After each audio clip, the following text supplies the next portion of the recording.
Assalamualaikum warahmatullahi wabarakatuh. Waalaikumsalam warahmatullahi wabarakatuh. Alhamdulillah, di hari yang cerah ini kita bisa berkumpul bersama dalam keadaan sehat dan bahagia.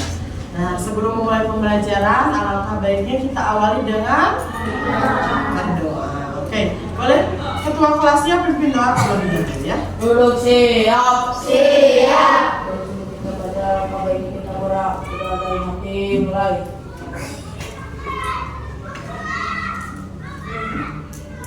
Nah, selesai. Alhamdulillah. Nah, segala sesuatu itu harus diawali dengan berdoa agar apa yang kita lakukan mendapatkan keberkahan dan manfaatnya bisa dirasakan. Nah, hari ini sebelum pembelajaran ada yang tidak sekolah? Siapa yang ke sekolah hari ini? Desti sama?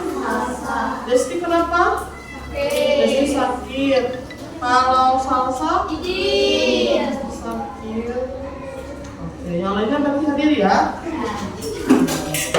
Hari ini di hari Selasa yang cerah, kita akan memasuki pelajaran bahasa Indonesia. Nah, materi yang akan kita bahas hari ini adalah materi tentang cerita fiksi dan cerita non fiksi. Ada dua ya cerita itu, terbagi menjadi dua, yaitu cerita fiksi dan cerita non fiksi. Namun yang akan kita bahas hari ini ada hanya cerita fiksinya saja. Kita kupas tuntas tentang cerita fiksi. Non fiksinya akan kita bahas di pertemuan selanjutnya.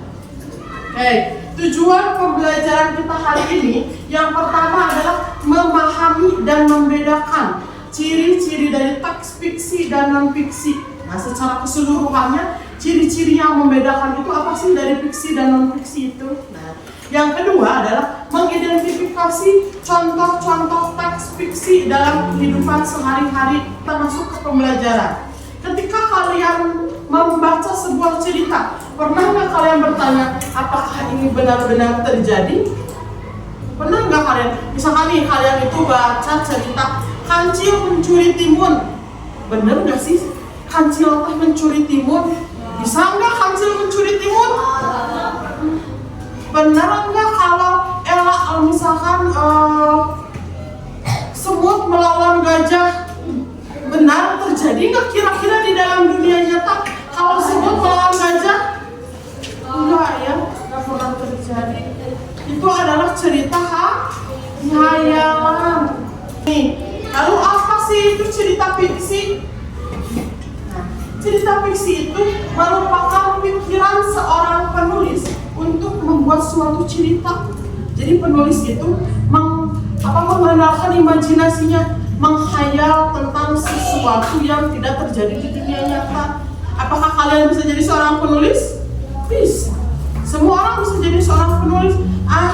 Kayak lama mau buat judulnya Spider-Man terjatuh dari sepeda. Bisa. Mau judulnya Kodok mengalahkan raksasa. Bisa. Kodok jadi Superman. Bisa. Cerita fiksi itu tidak hanya terpaku pada satu hal saja, dan hal yang tidak mungkin terjadi di dunia fiksi karena itu dunia yang mengandalkan imajinasinya harus berkembang. Biasanya kalau yang imajinasinya kuat, orang tersebut pintar gambar, pintar lukis. Nah, itu kan imajinasinya kuat karena tanpa dia punya model, dia bisa menggambar dengan lukisan, bisa animenya, bisa hewannya, bisa pemandangannya. Sama juga penulis fiksi, imajinasinya kuat, dia bisa mengimajinasikan sebuah cerita, sebuah rekayasa skenario sebuah cerita dengan begitu kompleksnya dan menarik pembacanya. Coba kalian, kalau misalkan ibu kasih buku cerita, jangan buku novel, kalian pilihnya buku cerita bergambar atau pilih buku novel anu tak ada gambaran? Bergambar. Yang penting memiliki alur yang jelas. Nah, yang selanjutnya, mengapa membaca fiksi itu menyenangkan dan membaca fiksi itu penting buat anak-anak seusia kalian. Nah, membaca fiksi itu dapat meningkatkan imajinasi kalian. Jadi kalian tuh jangan hanya berpaku ke dalam masalah kehidupan, tapi kalian bisa mengimajinasikan sesuatu. Nah, yang selanjutnya, memperkaya kosakata. Dengan kalian belajar menulis, kalian dapat merangkai kata dengan sendirinya. Nanti kita misalkan gini, ayah ketika sang kancil pergi memancing, tiba-tiba datanglah seekor harimau. Asal nyambung katanya, kata-kata anak misalkan kalimatnya berubah lagi sama kalian. Saat ketikanya diganti jadi saat sang kancil pergi ke sungai menjelajahi hutan, kalian akan mengeksplor kosakata yang lebih banyak lagi. Nanti akan nyambung, berubah lagi, ganti lagi, dipanjangin lagi, atau ditambah ceritanya. Itu juga akan memperkaya kosakata, pengetahuan kosakata kalian. Dan selanjutnya adalah menumbuhkan empati. Empati itu apa?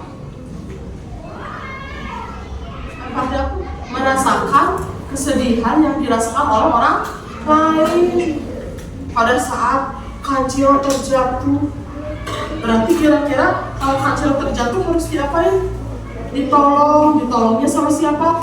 Misalkan sama rubah, tiba-tiba rubah datang. Nah, kalian akan mengimajinasikan ketika ada seseorang yang terjatuh, ketika ada seseorang yang sakit harus ditolong, harus dijenguk. Kalian akan mengimajinasikan itu kan? Nah, dan secara tidak langsung kalian akan tertanam di dalam hatinya bahwa pada saat ada teman yang jatuh, ada teman yang sakit, kita akan langsung menolongnya, kita akan langsung menengoknya. Dan itu juga salah satu manfaat pentingnya membaca cerita fiksi.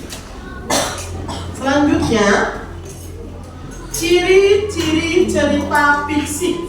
Ada 4. Coba, Naila, yang pertama apa? Kurang keras. Apa yang pertama? Oke. Yang kedua, apa? Kuatkan karakter. Nomor 3, Cahaya apa? Nomor 4, seni. Seni. Nah, ini adalah ciri-ciri fiksi secara umum, ya. Nah, yang pertama tadi kreatif. Orang-orang yang menciptakan cerita fiksi itu pasti bakal kreatif. Dia pasti bisa pintar gambar karena dia menuliskan hal fiksi. Maka biasanya berikut cerita-cerita bergambar, pasti ada gambarnya, dibuatkan gambarnya, di bawahnya ceritanya, gambarnya, ceritanya. Yang buat komik juga kan gitu ya, komik, gambar itu kan juga cerita fiksi juga sama. Nah, itu pasti orang-orangnya kreatif dan penuh dengan imajinasi. Nah, yang selanjutnya di sini ada jenis-jenis cerita fiksi. Yang pertama itu cerpen. Apa itu cerpen? Cerita pendek. Terus ada novel. Nah, ceritanya lebih panjang daripada cerpen. Nah, yang kedua adalah fabel. Fabel itu adalah kisah hewan. Cerita tadi, kancil mencuri timun, semut mengalahkan gajah, misalkan. Pokoknya cerita yang judulnya tuh ada hewan-hewanan, pasti itu adalah termasuk cerita fabel. Yang keempat adalah legenda. Contohnya Sang Kuryang, Tangkuban Perahu, Timun Mas. Apalagi coba? Pernah kalian baca cerita-cerita legenda? Iya, tadi udah Malin Kundang, Nyi Roro Kidul. Nah, itu juga termasuk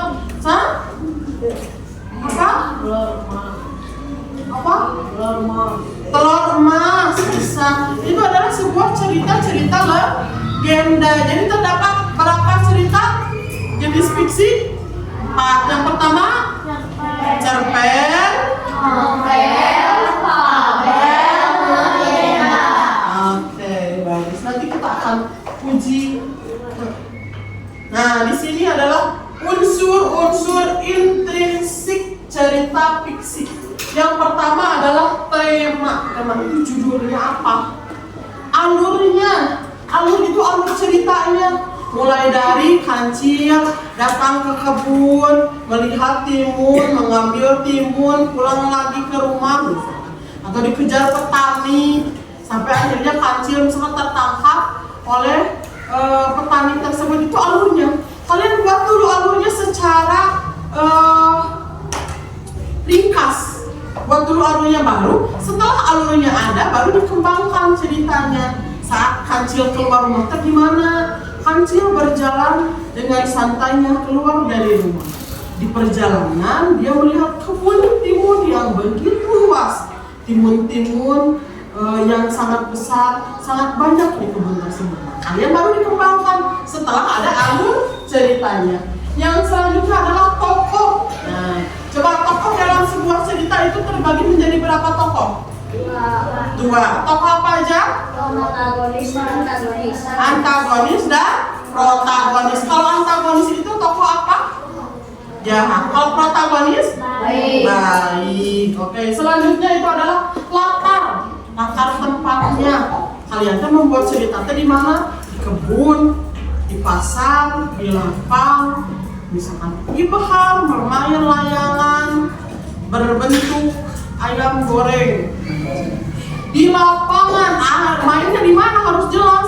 Mainnya di lapangan, mainnya di kuburan, mainnya di dapur main layangan. Kan gak masuk akal ya, jadi harus jelas nih latar tempatnya itu di mana. Dan yang terakhir adalah amanat. Apa sih yang bisa kita petik dari kejadian tersebut? Kancil mencuri timun. Amanatnya apa yang akan kalian sampaikan ke pembaca itu? Bahwa mencuri itu hal yang tidak baik. Bermain layangan di siang hari dapat membuat kepala pusing misalkan, karena lihat terus ke atas, matanya bisa menyebabkan pusing, sakit dan lain sebagainya. Itu harus ada sebuah cerita yang akan kita sampaikan kepada pembaca untuk dijadikan sebuah pelajaran cerita tersebut untuk tidak dilakukan. Sebelum kita ke kesimpulan nih, kita akan adakan games terlebih dahulu. Kali ini Ibu tidak akan membuat LKPD dalam bentuk tertulis, jadi kalian tidak akan mengerjakan LKPD, tapi kalian akan mengerjakan tugas quizzes paper mode. Jadi nanti akan ada soal dalam bentuk link quizzes. Jadi kita gamesnya itu sekarang itu semi online. Jadi ibu yang online-nya, kaliannya yang tidak online. Nah, di sini ada barcode-nya. Di sini udah ada tandanya. Ada A, B, C, D. Jadi kalau jawabannya A, posisinya seperti ini. Nanti akan ibu scan menggunakan HP. Ini A, dibalik ke sini. Nah, ini kan tandanya B di sini. Berarti ke sini putarnya. Ini adalah B. Diputar lagi, ini kan tandanya C. Jadi supaya C-nya ada di atas, ini C dan ini D. Ya. Nah, oke. Coba jawabannya A. Kalian ini yang ke atas. Ya. Oke. Ini ibu bagikan dulu.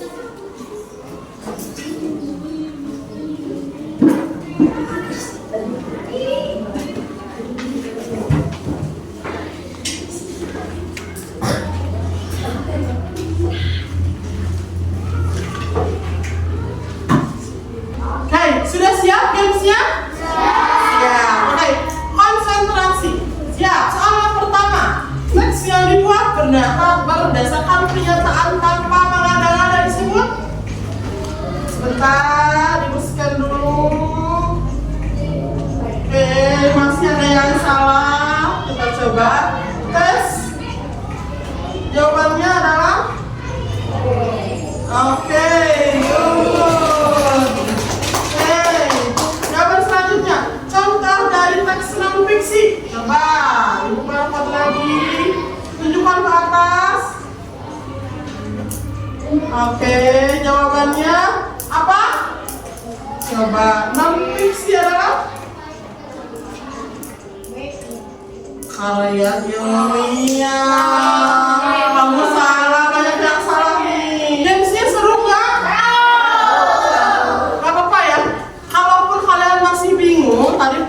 penggunaan barcode-nya. Nanti kita akan ulang lagi penggunaan barcode-nya biar kalian semakin paham. Nanti kita akan coba lagi game selanjutnya ya, menggunakan quizzes paperboard lagi. Jadi barcode-nya disimpan untuk nanti quiz selanjutnya. Oke? Nah sekarang coba pelajaran hari ini. Tadi kita sudah belajar tentang apa saja? Cerita fiksi. Apa? Fiksi itu terdiri dari ada berapa jenis fiksi tadi? Apa saja yang pertama? Tabel, legenda. Oke. Nah, kesimpulan dari pembelajaran kali ini adalah membaca fiksi adalah pengalaman yang menyenangkan dan memuaskan. Fiksi memungkinkan kita untuk memperluas wawasan, menumbuhkan kreativitas dan meningkatkan imajinasi kita. Nah, jadi fiksi itu sangat bagus, tapi bukan berarti cerita fiksi itu adalah cerita yang harus dibaca. Ada buku yang lebih penting, yaitu buku pelajaran. Jangan hayo aja cerita fiksi yang dibaca, tapi buku pelajarannya tidak dibaca. Fiksi penting, tapi buku pelajaran itu lebih penting. Segitu pelajaran hari ini. Kita bertemu lagi nanti setelah istirahat. Sekarang kita istirahat terlebih dahulu. Dilanjutkan nanti di materi selanjutnya. Oke? Sok bereskan dulu bukunya, masukkan ke dalam tas. Nah, sebelum kita menutup pertemuan hari ini, alangkah baiknya kita ucapkan hamdalah bersama-sama. Alhamdulillah.